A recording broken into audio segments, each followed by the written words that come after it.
The stars looked cold through the viewport of the Aurora's edge.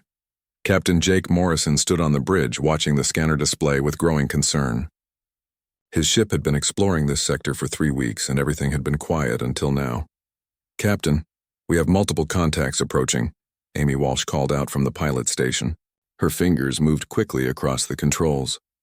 "They're not answering our hail." Jake moved to stand behind her, studying the screen.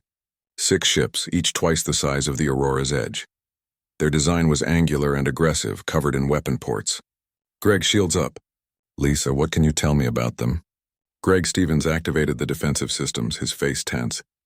Lisa Chen pulled up data on her science console, her expression growing worried. "Their technology is advanced, Captain. More advanced than ours. Energy signatures suggest they've been spacefaring for at least 500 years. The communication panel beeped. Jake pressed the button and a face appeared on the screen. The alien had gray skin stretched tight over sharp bones. Its eyes were black and cold. When it spoke, the translator made its voice sound harsh and mechanical. "Human vessel, you are in Velkari Empire territory. Power down your engines and prepare to be boarded. Resistance will result in your destruction." Jake kept his voice calm. "This is Captain Jake Morrison of Earth. We didn't know this space was claimed. We're explorers, not invaders. We can leave peacefully." The alien's face twisted into something that might have been a smile.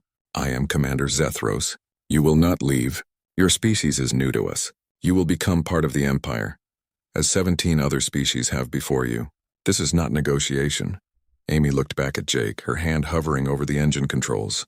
Greg's jaw was tight. Lisa had gone pale. Jake had read about first contact scenarios in training, but nothing had prepared him for this. "Commander, we represent Earth and its colonies. We have families, homes, a civilization. We're not interested in being part of any empire. Let us leave and we'll stay away from your territory." Zethros made a sound that the translator interpreted as laughter. "All species say this at first. Then they learn. Watch, human. Learn what happens to those who resist the Velkari." The screen changed. Jake's stomach dropped. A civilian transport ship hung in space ahead of them. It was smaller than the Aurora's edge, clearly unarmed. Its hull showed mining company markings. "That ship has families on board," Jake said quickly. "Women and children. Civilians, they're no threat to you." "They are an example," Zethros replied. One of the Velkari warships fired. The beam cut through the transport ship like it was paper. The explosion was brief and bright. Then there was nothing but debris and silence. Jake felt cold rage building in his chest, but he forced it down. "You just murdered innocent people. I demonstrated reality. Your choice is simple. Surrender now or die like them. We have conquered 17 civilizations. All of them had weapons. All of them had courage. All of them fell. You are not special, human." Greg stood up from his station. "Captain, we can't let them—" "Stand down," Jake said quietly. His mind was racing. They were outgunned and outnumbered. Fighting would mean the death of his entire crew, but surrendering meant slavery for humanity. "Commander Zethros, I need time to discuss this with my crew. You have one of your hours. Then we board your ship." The screen went dark. The bridge was silent. Amy's hands were shaking. Lisa had tears on her face. Craig looked like he wanted to hit something. "Ideas?" Jake asked. "We could run," Amy said. "Jump to FTL before they can stop us." Lisa shook her head. "They'd track us. Lead them right to Earth or Haven Colony. We'd be bringing them to everyone we love." "We could fight," Greg said. "Go down fighting." "And accomplish nothing," Jake replied. He paced the bridge, thinking. They've done this 17 times before.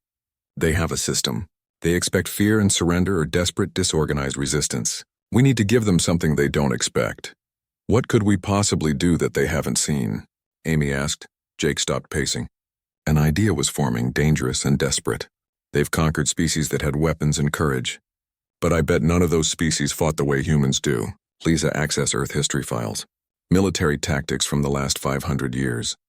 Every guerrilla war, every insurgency, every time a smaller force defeated a larger one. Lisa's fingers flew across her console. Captain, are you thinking what I think you're thinking? We can't beat them in open combat. But we don't have to. We just need to make conquering humanity so expensive, so bloody, that they decide we're not worth it. Jake turned to face his crew. We're going to surrender. Let them board us. Let them think we're beaten. But we're going to send a message to Earth and Haven Colony first. We're going to tell them exactly what's coming and exactly how to fight it. Greg smiled, cold and dangerous. You want to turn the entire human race into guerrilla fighters. The Velkari have superior technology, Jake said. But they've never fought a species that evolved as persistence hunters. They've never faced an enemy that refuses to quit. They've never encountered humans who are protecting their families. Amy pulled up the communication system. What message do we send? Jake thought about his daughter back on Earth, about the children he'd seen playing at Haven Colony last month, about every human child who deserved to grow up free. Send this on all human channels. Maximum encryption. Hostile first contact. Enemy demands surrender. Cannot be reasoned with. They will target civilians and children. Prepare for invasion. Use any means necessary to resist. Protect the young. When threatened, use signal whistle 3 times.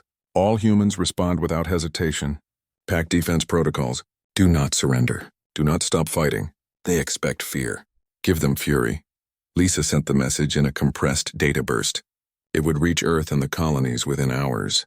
The Velkari might intercept it, but they wouldn't understand its significance. Message away, Lisa confirmed. Zethros appeared on the screen again. Your time is finished, human. What is your decision? Jake looked at his crew. They all nodded. We surrender for now, but you should know something, Commander. You just made a mistake. What mistake? Zethros asked. You threatened human children. You're about to learn why that's a bad idea. The Velkari ships moved closer. Jake watched them come, his face calm. Let them board. Let them think they'd won. Humanity was about to show the galaxy what happened when you backed a predator species into a corner with its young. Helen Wright stood in the command center of Haven Colony, watching the emergency lights flash red across every screen. The message from Captain Morrison had arrived 3 hours ago. Now Velkari warships filled the sky above the colony. How many civilians have we evacuated? She asked. Paul Martinez, her defense coordinator, checked his tablet. 2,000. But we have 8,000 still in the colony. The Velkari arrived faster than we expected. Most families couldn't reach the transport ships in time. Helen felt the weight of responsibility pressing down on her. She was the colony administrator, responsible for every life here. Haven Colony was home to miners, farmers, teachers, children. It wasn't a military base. They had maybe 50 people with actual combat training. Then we fight here, she said simply. Paul looked at her with surprise. Helen, we have mining equipment and civilian weapons. They have warships and battle armor. This isn't a fight we can win. We don't have to win. We just have to make them regret coming here. Helen pulled up the colony map. Morrison's message was clear. They expect us to surrender or die quickly. We're going to do neither. The building shook as something impacted nearby. Through the window, Helen saw Velkari dropships landing in the main plaza. Armored soldiers poured out, their weapons ready. Paul activated the colony-wide communication system. All residents, this is Defense Coordinator Martinez. The enemy is landing. Proceed to designated safe zones. All personnel with combat or survival training, report to your sector leaders. This is not a drill. Helen watched families running through the streets below. Parents held children's hands. Teenagers helped elderly neighbors. It was chaos, but organized chaos. Humanity was good at adapting quickly. The communication panel beeped. A Valkyrie face appeared on screen. Colony leadership, you will surrender immediately. Any resistance will be met with lethal force. You have 10 minutes. Helen didn't respond. She simply cut the connection. That was unwise, Paul said, but he was smiling. Probably, Helen agreed. Get Kyle Johnson on the line. If anyone knows how to fight a guerrilla war, it's a Marine. Kyle Johnson had been a Marine for 20 years before retiring to Haven Colony with his family. Now he stood in the colony's industrial sector, surrounded by miners and farmers who'd never held a weapon in their lives. Listen up, he said, his voice carrying authority. The enemy has better weapons and armor, but they don't know this colony, you do. Every tunnel, every building, every hiding spot. That's your advantage. A young miner raised his hand. How do we fight armored soldiers with mining equipment? Kyle picked up a plasma cutter. This cuts through rock. It'll cut through armor. Welding torches can blind sensors. Industrial loaders can crush combat drones. You've been working with dangerous equipment for years. Now we use it differently. An older woman spoke up. My children are in the school shelter. How do we protect them? We make this colony hell for the Velkari, Kyle said. Every street they take costs them. Every building is a trap. We hit them, disappear, hit them again. They'll realize conquering Haven isn't worth it. Paul's voice crackled over Kyle's radio. Kyle, enemy forces are moving into residential sector 3. 30 soldiers, heavy weapons, copy that, Kyle replied. He turned to the group. Danny, take Team 1 through the underground tunnels. Flank them from the east. Karen, your team sets up the ambush on level 2. Everyone else with me. Danny Brooks was only 16, but he'd grown up in the colony's tunnel system. His mother, Karen, had been a schoolteacher before the invasion started 3 hours ago. Now they were both fighters. The Velkari soldiers moved through the residential sector with confidence. They'd conquered 17 species. This would be easy. Then the plasma cutter beam cut through the squad leader's armor from a side corridor. Before the Velkari could react, a tunnel access hatch opened beneath them. Industrial explosives meant for mining detonated in a chain. 4 soldiers fell. The remaining Velkari opened fire, but their targets were already gone. Danny and his team were moving through tunnels that didn't appear on any map the Velkari had stolen. Karen's team dropped a cargo container from above, crushing a heavy weapons platform. Kyle watched from a hidden position as the Velkari tried to regroup. They were trained soldiers, but they were confused. The enemy was everywhere and nowhere. Now, Kyle whispered into his radio. Helen pressed the button. Throughout Haven Colony, every speaker, every radio, every communication device activated. A sound filled the air. 3 sharp notes. A whistle. It was a simple signal used by human military units for centuries. 3 notes that meant, attack now, protect the young, show no fear. Something changed in the humans fighting throughout the colony. The ones who'd been terrified found courage. The ones who'd been hesitant attacked without thinking.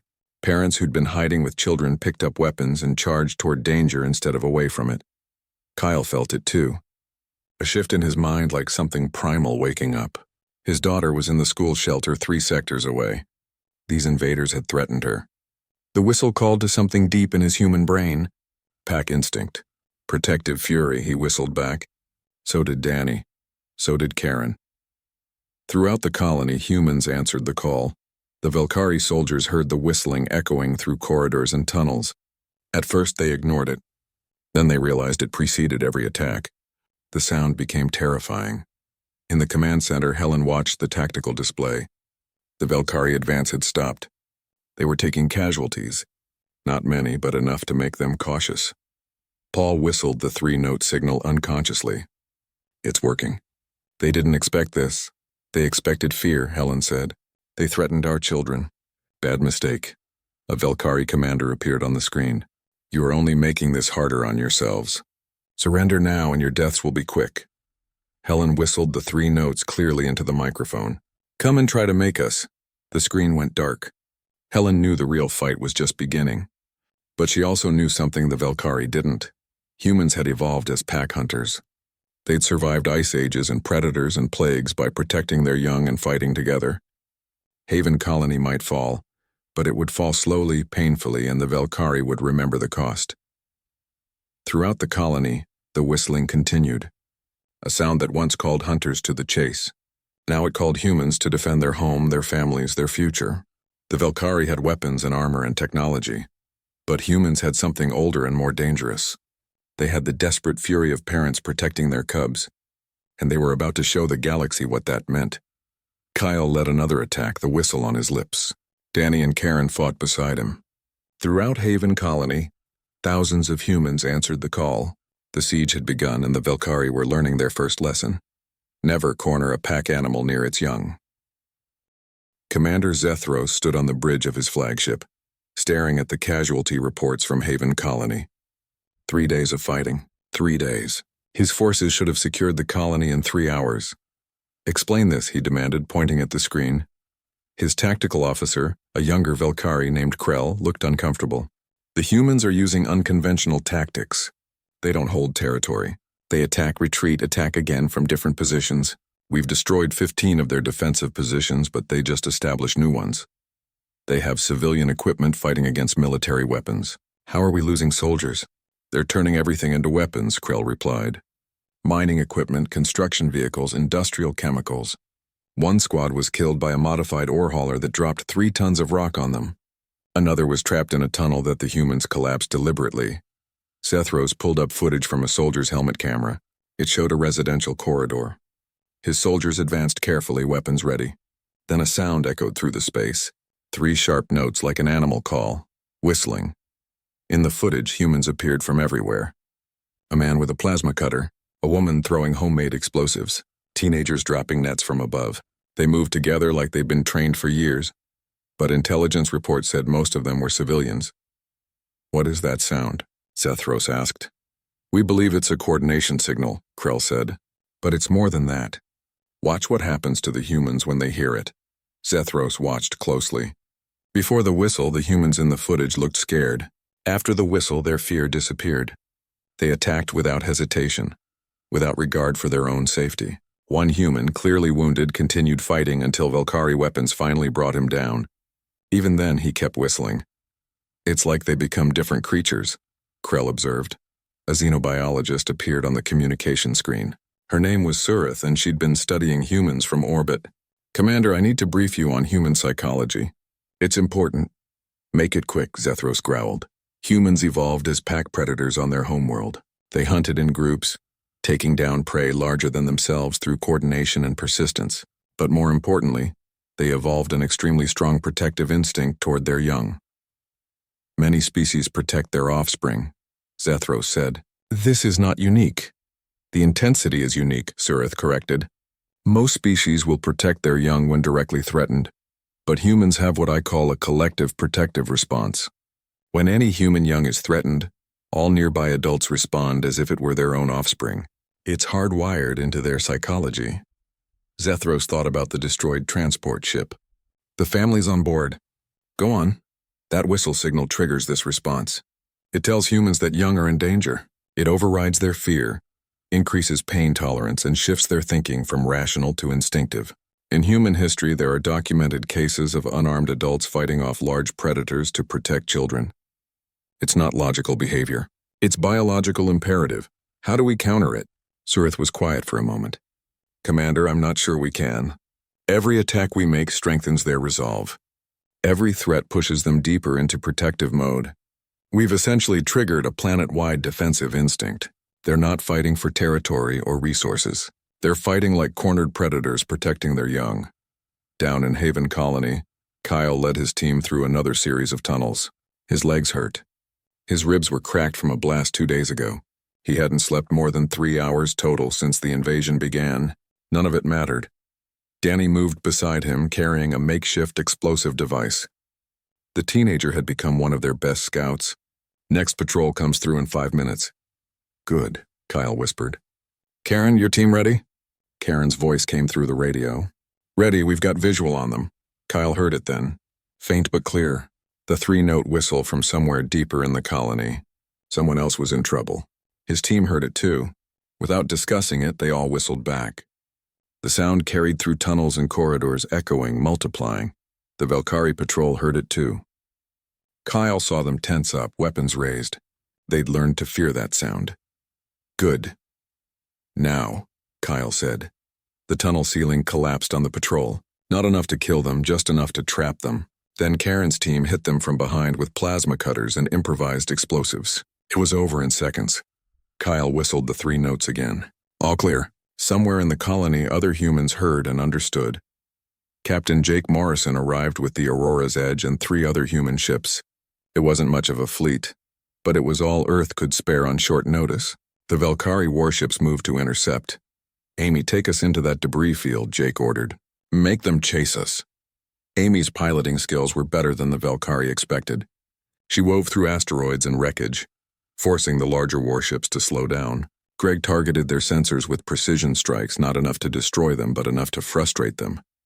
"Captain, we're just making them angry," Greg said. "That's the plan," Jake replied. "Keep them focused on us. Every minute we keep their attention is another minute the colony holds out." Down below, Helen watched the space battle on her screens. She knew Jake was buying them time, but time for what? They couldn't win this fight. The Velkari had too many ships, too many soldiers. Paul limped into the command center, his arm bandaged. "Velkari are pushing hard on the eastern sector. Kyle's team is falling back." Helen made a decision. She activated the colony-wide system again and whistled. 3 notes, clear and strong. Throughout Haven Colony, every human stopped what they were doing. Parents in shelters looked up. Fighters in tunnels gripped their weapons. Children in hiding felt their fear lessen. The whistle connected them all. Then Helen changed it. She added a 4th note. Lower longer. It wasn't part of the original signal, but somehow every human understood it. Not retreat, not surrender, advance, all of you, together. Kyle heard it and smiled. They want everyone. Let's give the Velkari everything we've got. The humans stopped fighting defensively. They stopped hiding. From every tunnel, every building, every hiding spot, they emerged. Not in organized military formations. In groups, packs, families fighting together. Neighbors supporting each other. The young helping the old. The wounded supporting the healthy. The Velkari soldiers found themselves surrounded. Not by an army, but by an entire population that had decided to fight. A man with a mining laser. A woman with chemical explosives.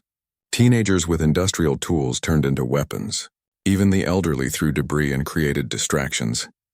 Zethros watched the reports flood in. His forces were being overwhelmed not by superior tactics or weapons, but by sheer numbers and fury. The humans weren't fighting like soldiers. They were fighting like animals defending a den. Pull back to the landing zone, he ordered. Sir, we'll lose all the ground we've taken, Krell protested. Look at the casualty reports, Zethros said quietly.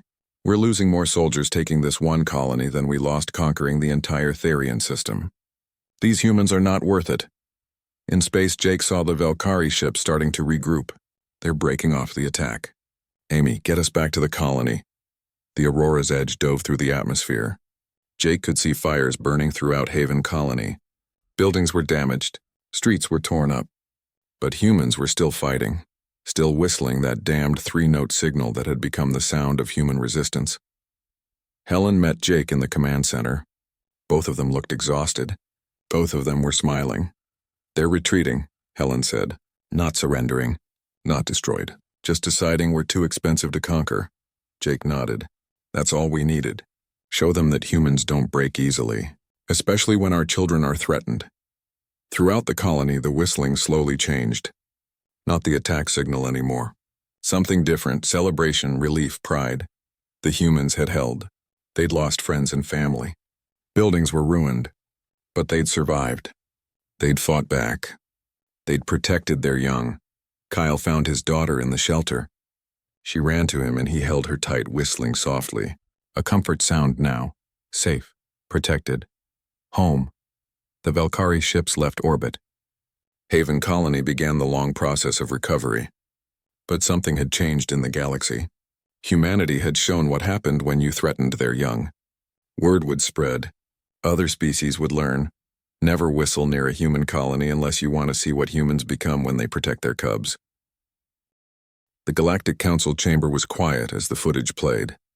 Representatives from 43 species watched the battle for Haven Colony in silence. The recording showed Velkari soldiers retreating from what should have been an easy conquest. Ambassador Chen from Earth stood at the center podium. She was a small woman, barely reaching the shoulders of most other species present. But her voice carried clearly. This is what happens when you threaten human children, she said simply. A Therian delegate, whose species had been conquered by the Velkari 200 years ago, leaned forward. Your people fought with mining equipment against military weapons. This should not have been possible. It shouldn't have been necessary, Chen replied. We asked for peace. We offered to leave their territory. They chose to demonstrate their power by destroying a civilian transport. There were families on that ship. Children. The council chamber erupted in discussion. Species that had never heard of humans were suddenly very interested. The Velkari Empire had been expanding for centuries. If humans could stop them, what did that mean for the galactic balance of power? A holographic display showed human evolutionary history. Chen had prepared this presentation carefully. Humans evolved on a planet with large predators and harsh conditions. We survived by hunting in packs and protecting our young at all costs. It's not culture, it's biology. She played another recording. This one was from Earth, thousands of years old. It showed a human mother fighting off a large carnivore to protect her child. The mother had no weapons, no armor. She should have died. Instead, the predator retreated, wounded and confused by the ferocity of the attack. This instinct exists in all humans. Chen continued. When we hear that our young are threatened, something changes in our brain chemistry. Fear decreases, pain tolerance increases, rational thought gives way to protective instinct. We call it the parent response, but it applies to all humans near children, not just biological parents. A Velkari observer stood up. This is propaganda. You're trying to make your species sound more dangerous than you are. Chen smiled coldly. Am I? How many soldiers did you lose at Haven Colony? How many are still recovering from wounds? How many refuse to speak about what they experienced? The Velkari sat down, saying nothing. Back on Haven Colony, life was slowly returning to normal. Kyle sat with Danny and Karen in what used to be a school cafeteria. They were drinking coffee and eating ration bars while workers rebuilt the damaged sections. I still hear it sometimes, Danny said. The whistle. Even when no one's making the sound. Karen nodded. Me too, I think we all do. Kyle understood. The whistle had become more than a signal. It was a memory, a reminder of what they'd done and why they'd done it. My daughter asked me yesterday if the bad aliens would come back.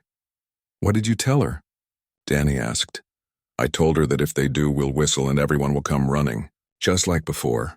Kyle paused. But I also told her that word travels fast in space. Other species will hear about what happened here.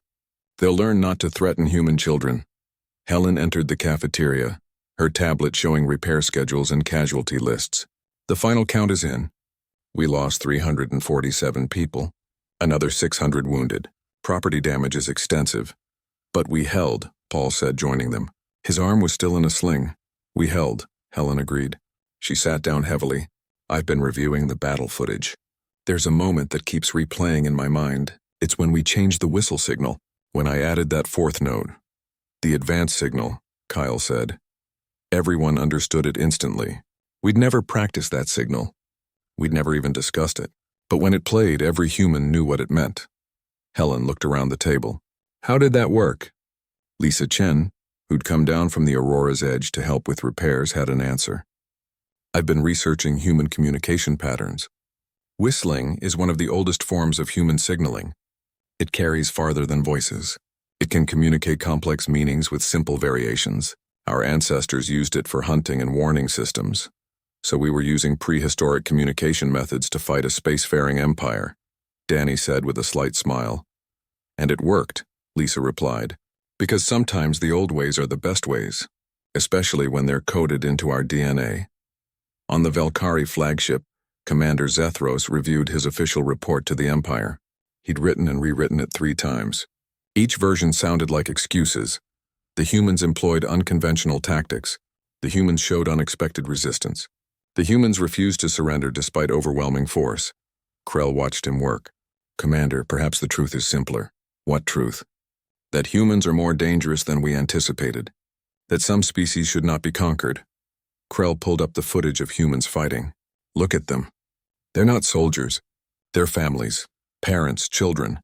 The old and the young fighting together. We've conquered warriors before, but we've never fought an entire population that refuses to distinguish between civilian and defender. Zethros thought about the whistle, that sound that preceded every attack. That call that made humans fearless. Make a note in the report. Official recommendation: avoid human colonies. Avoid human space. The cost of conquest exceeds any possible benefit. The Empire won't like that recommendation, Krell warned. The Empire didn't face humans in combat. I did. Zethros closed the report. Let them make their own decisions. But I will not lead another assault on a human colony. I've seen what they become when their young are threatened. Back on Earth, in a military research facility, scientists studied the Haven Colony battle data. Dr. Frank Bishop, a psychologist specializing in human behavior under stress, presented his findings to a room full of military officers. The whistle trigger works on multiple levels, he explained. It's auditory, which makes it impossible to ignore. It's simple, which means anyone can replicate it. It's cultural, connecting to thousands of years of human history. But most importantly, it's psychological. A general asked, can other species replicate this effect? No, Bishop said firmly. We've compared human protective responses to 43 other known species. Humans are unique in the intensity and scope of their protective instinct. Other species protect direct offspring. Humans protect all young within their perceived pack. which can extend to an entire colony or even species. So the whistle is a weapon, another officer said. No, Bishop corrected. The whistle is a key. It unlocks something that's already inside every human. The weapon is us, our biology, our evolution, our refusal to let our young face danger alone. He played footage from Haven Colony, a woman who'd been a teacher now fighting with improvised weapons, a man who'd been a miner holding a corridor against armored soldiers, teenagers coordinating complex ambushes, the elderly creating distractions and support networks. Look at their faces, Bishop said. Before the whistle, they're afraid. After the whistle, the fear is still there, but it's buried under something stronger.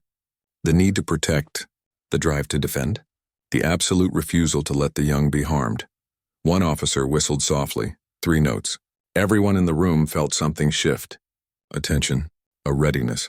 Even here in a safe facility thousands of light years from any danger, the sound affected them. That's the power of it, Bishop said. It reaches something primal, something older than civilization or technology. It reminds us what we are at our core, pack animals who survived by protecting our young against impossible odds. On Haven Colony, as the sun set, children played in the reconstructed plaza. Their laughter echoed through the streets. Adults watched from nearby, always watching, always ready. Someone whistled, a cheerful tune, not the 3-note signal. Others answered with their own melodies. Kyle stood with his daughter watching the children play. You know what I think? He said to Helen, who'd joined them. What? I think the Velkari did us a favor. They showed the galaxy what humans are capable of when pushed. They showed us what we can do when we work together. They reminded us why we explore space in the first place. To protect our young, Helen said quietly. To give them a future, Kyle corrected. Same thing, really. Somewhere in the colony, someone whistled the 3-note signal. Just testing, practicing, making sure they remembered. Dozens of voices answered immediately. The sound carried through the streets, a reminder and a promise. The cubs were safe. The pack was watching, and anyone who threatened them would learn the hard way what humans became when they protected their children. Not soldiers, not warriors, something older and far more dangerous. Parents defending their young. The Velkari Empire held an emergency council 6 weeks after the Haven Colony retreat. Commander Zethros stood before the High Command, knowing his career might end today. Admitting defeat was not something the Velkari did easily. Explain how a civilian colony with minimal defenses held against a full, military assault. The Supreme Commander demanded. Zethros activated the holographic display. Battle footage played for the council. Humans fighting with mining equipment. Civilians coordinating complex ambushes, that cursed whistle echoing through every engagement. They didn't fight like soldiers, Zethros said. They fought like animals protecting their young. Every tactic we used against previous species failed. Threats made them more aggressive. Displays of force united them. Targeting civilians triggered a response we couldn't counter. A council member scoffed. You're saying these primitive humans defeated our forces through instinct? I'm saying they used instincts we don't have. Our species evolved as solitary hunters. We fight as individuals with coordinated tactics. Humans evolved as pack predators. They fight as a collective with shared purpose. When their young are threatened, every adult becomes a defender. Not through training, through biology. The Supreme Commander studied the footage. What are your casualties? 417 soldiers killed. 833 wounded. 12 combat vehicles destroyed. 6 dropships damaged beyond repair. Zethros paused. In 3 days of fighting. For comparison, we conquered the entire Therian system with fewer casualties in 6 months. The council chamber was silent. Those numbers spoke clearly. Haven Colony had cost more than entire planetary conquests. Your recommendation? The Supreme Commander asked. Avoid human space. They're not worth conquering. Their defensive response is too extreme, too costly. We can find easier targets. On Earth, Captain Jake Morrison stood in a military briefing room with Amy, Greg, and Lisa. Admiral Scott Chen, the ambassador's brother, was reviewing their after-action report. The Velkari have marked human space as high risk, the Admiral said. Our intelligence says they're telling other aggressive species the same thing. Haven Colony achieved something remarkable. We got lucky, Jake said. If they'd pushed harder, if they'd been willing to accept higher casualties, they could have won. But they weren't willing, Admiral Chen replied. That's the point. You and Haven Colony taught them that humans are too expensive to conquer. In galactic terms, that's a victory. Amy spoke up. Sir, what about other species? Will they try what the Velkari did? Some might. But they'll all hear the same story. Humans fight differently. Humans protect their young with irrational ferocity. Humans don't surrender when their children are threatened. The Admiral smiled. We're building a reputation. Friendly neighbors, good trading partners, but absolutely vicious when cornered near our cubs. Greg pulled up star charts.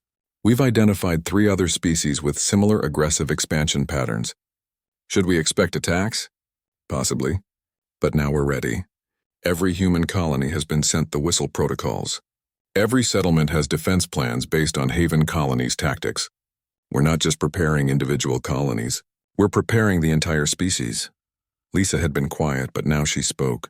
There's something else. I've been analyzing communication logs from Haven Colony. The whistle signal evolved during the battle. It started as a simple 3-note alert. By the end, they were using variations to communicate complex tactical information. Variations? Jake asked. Different rhythms meant different things. A fast 3-note meant immediate danger. A slow 3-note meant all clear. 4 notes meant advance together. Each variation was understood instantly by every human who heard it. Lisa showed her data. This isn't trained behavior. It's instinctive communication emerging under stress. The Admiral looked thoughtful. So we're not just defending with weapons. We're defending with communication patterns coded into our evolution. Exactly, Lisa said. The Velkari had better technology, but we had better coordination. Not through radios or computers, through sounds our ancestors made 10,000 years ago. On Haven Colony, the rebuilding was nearly complete. The destroyed sections had been reconstructed. New defenses had been added, but they looked like normal colony infrastructure. Mining equipment that could become weapons. Construction vehicles that could become barriers. Everything dual purpose.